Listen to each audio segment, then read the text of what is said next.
안녕하세요. 오늘도 사연살롱을 찾아주셔서 감사합니다. 저는 30대 초반의 직장인입니다. 전에 다니던 직장 동료의 소개로 동갑인 남편을 만났어요. 연애한 지 1년도 채 안 돼서 결혼했죠. 너무 일에만 치여 사느라 결혼은 물론이고 연애에도 관심이 없던 저에게 어느 날 직장 동료가 저랑 너무 잘 맞을 것 같은 사람이 있다면서 한번 만나보라고 권했어요. 썩 내키진 않았지만 제 나이도 어느덧 30을 향해 가는 데다 주위 친구들이나 지인들이 하나 둘씩 결혼을 해서 그런지 내심 좀 불안한 마음도 있었거든요. 결혼을 안 한다는 생각은 없었거든요. 연애를 쉰 지도 너무 오래돼서 계속 이대로 가다간 평생 노처녀로 늙어갈 거란 생각을 하니까 정신이 번쩍 들더라고요. 소개시켜준 직장 동료가 말하길 요즘 남자답지 않게 순수하고 진국인 사람이라며 자기가 결혼만 안 했어도 적극적으로 대시하고 싶은 사람이라고까지 말하더라고요. 내가 웬만하면 사람 소개 잘 안 하는데 이 사람은 진짜 괜찮은 사람이야. 너랑 잘 되면 완전 환상의 커플이 될 것 같아. 성격이나 성향이 둘이 아주 딱이라니까. 내가 결혼만 안 했어도 벌써 내 남자 만들었을 텐데. 도대체 어떤 사람인지 한 번은 꼭 만나보고 싶어졌어요. 결국 만나러 가게 됐어요. 실제로 만나보니 제가 예상했던 것보다도 훨씬 더 멋진 모습에 첫눈에 반해버렸죠. 그 사람도 처음부터 적극적으로 다가왔고요. 그날부터 남부럽지 않은 달달한 연애를 하고 하루라도 더 빨리 같이 있고 싶어져서 서둘러 결혼을 추진하게 되었어요. 사귈 땐 정말 그 사람의 모든 게 다 좋게만 보였어요. 모든 게 다 수월하고 순조롭게 진행되는 듯 보이던 어느 날 남친 얼굴이 어둡고 예전 같지 않아 보이길래 걱정이 돼서 물어보니 그냥 요새 몸이 좀 안 좋다고만 하더라고요. 그런데 나중에 알고 보니 남친 어머니가 결혼을 반대하신다는 걸 알게 됐어요. 구체적으로 말하면 너무 빨리 결혼하는 걸 반대하시는 거였어요. 결혼하기엔 아직 이른 것 같다며 결혼을 더 미루라고 하셨다더라고요. 그 말은 저한테 미처 하지는 못하고 혼자서 끙끙 앓고 있었던 거죠. 남친과 저는 둘 다 결혼하기에 이르다고 생각하지 않는 데다 빨리 결혼해서 아이도 낳고 안정적인 삶을 살고 싶다는 생각이 강했거든요. 우리 둘 다 남친 어머니 생각을 납득할 수 없었어요. 남친 어머니가 워낙 강경하게 결혼을 미루라고 나오시는 통에 남친이 설득을 하다 많이 지치게 됐고요. 저도 몇 번이나 직접 찾아가서 뵙고 잘 말씀드려봐도 워낙에 강하게 반대를 하시니 어떻게 해야 할지 정말 막막하더라고요. 우리 아들은 아직 결혼시키려면 멀었는데 그쪽이 더 늦추자고 설득 좀 시켜주면 안 될까? 우리 아들이 한 번도 이런 적이 없었는데 이런 문제를 내 속을 다 썩이다니. 아직 돈도 더 모아야 하고 20대밖에 안 됐는데 벌써 결혼하는 거 너무 아까워서 30 중반 넘어서 하면 딱일 것 같은데 30 중반이면 5년도 더 넘게 남았는데 가혹한 말씀을 하시더라고요. 그리고 아깝다니 무슨 물건을 나에게 주는 건가? 참 안 좋고 이상하게 느껴졌어요. 그러다가 결국엔 남친이 식음을 전폐하고 거의 폐인 수준까지 가니까 그제서야 겨우 허락해 주셔서 결혼할 수 있었어요. 아들이 그렇게까지 나오니까 더는 반대하기가 힘들었나 봐요. 이분 보통이 아니구나. 다 큰 성인인 아들 결혼에 너무 지나치게 간섭하시는 건 아닌가? 하는 생각도 들었지만 그만큼 아들을 많이 사랑하고 계시는구나 하고 좋게 생각했던 것 같아요. 오히려 그렇게 결혼을 미루라고 하시니까 그러면 그럴수록 둘 사이가 더 애틋해지고 사랑이 깊어져 갔고요. 아마 남들 같으면 진작에 지쳐서 포기했을 거란 생각이 들 정도로 결혼까지의 과정은 정말 어렵고 힘든 일의 연속이었어요. 일일이 다 말하기에 너무 많고 더 이상 생각하기도 싫을 정도의 사건들이 많았거든요. 혼수 때문에도 그렇고 구체적으로 결혼 준비에 들어가 보니 남친 어머니가 정말 사사건건 간섭을 하면서 힘들게 하더라고요. 그러다 보니 결혼 직전에 심각하게 혼자 속으로 고민도 많이 했었어요. 결혼하기 전부터도 이렇게 힘든데 결혼하고 나서는 잘 살 수 있을까? 더 늦기 전에 그냥 다 무르고 없었던 일로 하자고 할까? 별의별 생각이 다 들고 마음이 계속 흔들리더라고요. 그래도 결국은 우여곡절 끝에 결혼을 했고 신혼생활을 시작하게 된 어느 날 시어머니가 갑자기 신혼집에 연락도 없이 불쑥 찾아오셨어요. 기니 할 말이 있다며 중요한 얘기니까 명심하고 잘 새겨 들으라면서요. 내심 무슨 얘긴데 이렇게 심각한 건지 겁이 덜컥 났어요. 우리의 수입은 지금까지 내가 쭉 다 관리하고 있었는데 굳이 결혼했다고 해서 그만두는 건 그렇고 앞으로도 내가 계속 하려고 하는데 괜찮지? 너도 결혼했으니 이 집안 법을 따르는 게 맞는 거잖니. 안 그래? 내가 워낙 재테크에 일가견이 있으니 잘 불려줄 것 말할 것도 없고 나중에 준 거보다 몇 배로 더 돌려줄 테니. 이러시는데 갑자기 너무 당황스럽더라고요. 남편은 별다른 동요 없이 그저 듣고만 있었어요. 그러고 보니 연애 때부터 남편이 종종 얘기를 했었던 게 떠올랐어요. 자기 어머니는 여느 어머님들 같지 않다면서 주식이니 펀드니 해외 주식까지 손을 대시고 경제적인 감각을 타고나셨다고 했었거든요. 그래서 자기 수입도 다 어머니가 관리하시고 자기는 용돈만 받아 쓴다고요. 그땐 와, 그런 분도 계시는구나 하면서 신기하게만 생각했죠. 그런데 설마 결혼까지 한 아들 수입까지 계속 관리를 하시겠다고 나올 줄은 정말 꿈에도 생각 못했었어요. 전 결혼했으니 당연히 우리 수입은 우리가 관리하는 게 맞다고 생각했거든요. 무슨 말씀이신지 잘 알아들었지만 너무 갑작스러워서요. 조금만 생각할 시간을 주시면 안 될까요? 저희끼리 상의도 해봐야 하고요. 상의는 무슨 상의? 내 아들은 물을 것도 없이 찬성할 테고 너만 결정하면 될 일을 가지고 무슨 생각할 시간이야 필요해. 내가 그걸 다 갖는다는 말이 아니잖아. 나중에 준 것보다 더 배로 불려준다는데 세상에 이런 시어머니가 어딨어. 너 이런 시어머니 봤니? 들어나 봤어? 나 같은 사람 어디 가도 없을 거다. 넌 네가 얼마나 운이 좋고 복 받은 줄도 모르지? 그리고 한 달에 한 번 가계부 써서 보내라. 내가 너 경제관념도 보고 초반에 잡아줄게. 잊지 말고 꼭 써서 보내. 일주일에 한 번 보내라고 할 거 많이 줄여준 거야. 그리고 앞으로 차차 네 수입도 내가 관리해줄 테니 그리 알고. 세상에 도대체 이건 또 무슨 말인지 갈수록 더 황당하고 어이가 없었지만 그땐 어쩔 수 없이 그냥 긍정도 부정도 아닌 어정쩡한 반응을 보였던 것 같아요. 신혼 초에 너무 무방비 상태에서 생각하지도 못한 일을 당하니 어찌할 바를 모르겠더라고요. 어머님이 집으로 돌아가시고 나서 남편과 바로 얘기를 나눠봤어요. 자기야, 지금 어머님 말씀이 도대체 무슨 말이야? 왜 어머님이 자기랑 내 수입을 관리해? 지금까진 그렇다 해도 결혼했으면 당연히 분리해야 하는 거 아니야? 그리고 난 어머님보다 자기가 더 이해가 안 돼. 아깐 왜 아무 말도 안 하고 가만히 있었던 건데? 설마 진짜로 우리 수익 관리를 다 어머님께 맡기고 날 보고 가계부라도 써서 바치라는 거야 지금? 그랬더니 남편 놈 말이 더 가관이었어요.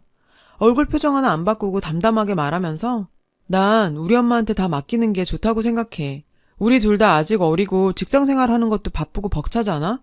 솔직히 우리 재테크까지 생각할 여유도 없고 능력도 안 되잖아? 내가 전에도 말했듯이 우리 엄마 재테크의 달인이야. 믿고 맡기면 크게 불려주실 거니까 자기도 너무 그렇게 부정적으로만 생각하지 마. 엄마가 우리 집 재산 불린 거 알면 놀랄걸? 설마 우리 돈 가지고 튀실 것도 아니고 좋으면 좋았지 나쁠 일은 절대 없을 거니까. 그리고 가계부 써서 보내는 것도 그렇게 나쁜 것만은 아니야. 경제관념이 제대로 잡힐 수도 있는 좋은 기회가 될 거야. 과소비도 덜하게 될 테고. 정말 기가 막혀서 더는 대꾸할 말이 안 나오더라고요.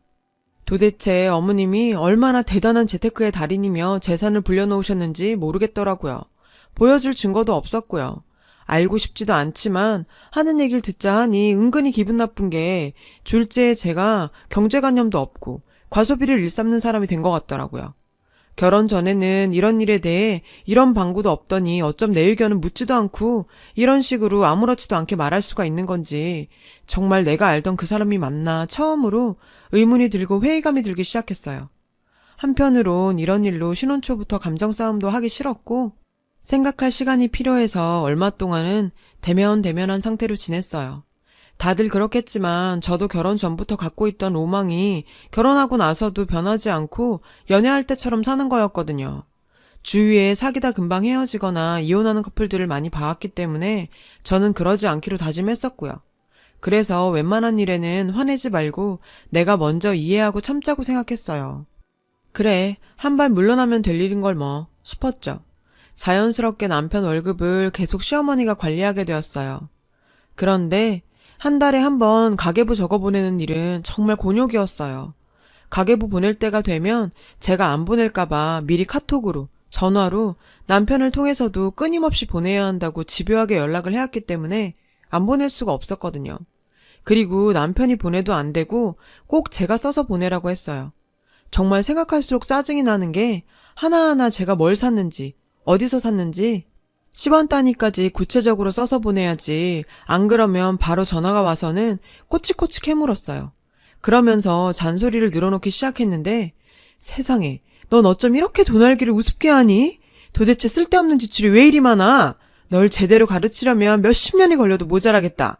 이런 식으로 늘 꼬투리를 잡고 비하했어요. 그리고 정말 유독 참을 수 없었던 건 저희 친정엄마 생신으로 50만 원을 지출한 게 있었는데 이걸 쓸까 말까 고민하다가 결국 써서 보냈는데 그게 화근이었어요. 전화를 해서 쌩 난리를 치더라고요. 도대체 친정에 보낸 50만 원은 왜 보낸 거야? 사돈 어른 환갑이었니? 내가 알기론 아니라고 들었는데. 더 이상은 못 참겠어서 얘기했어요.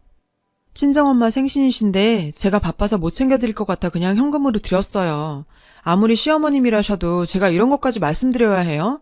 남편 돈도 아니고 제가 번 돈으로 드린 겁니다. 그리고 더는 가계부 안 적어 보낼 거예요.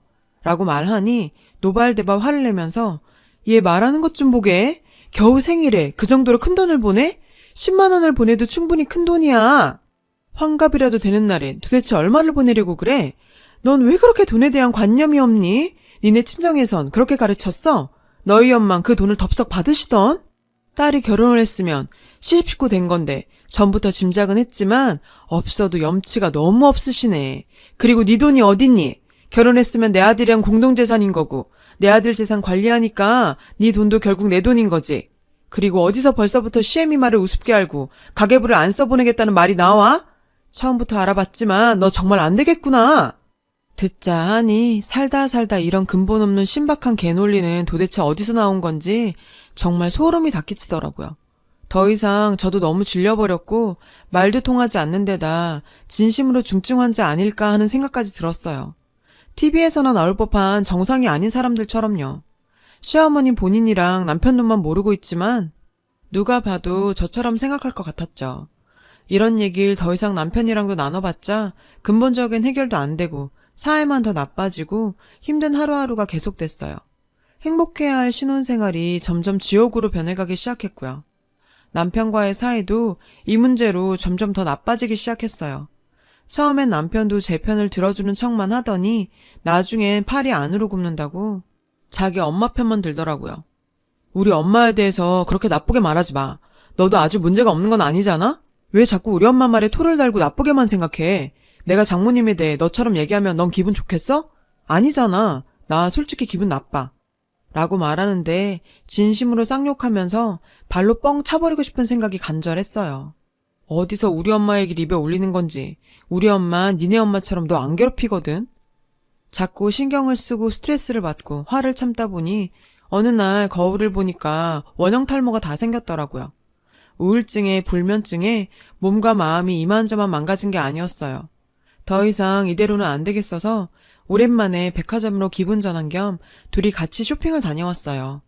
꼭 비싼 무언가를 사서가 아니라 오랜만에 바람도 쐬고 맛집도 가고 사고 싶은 것도 사니까 예전 연애할 때로 돌아간 것 같더라고요.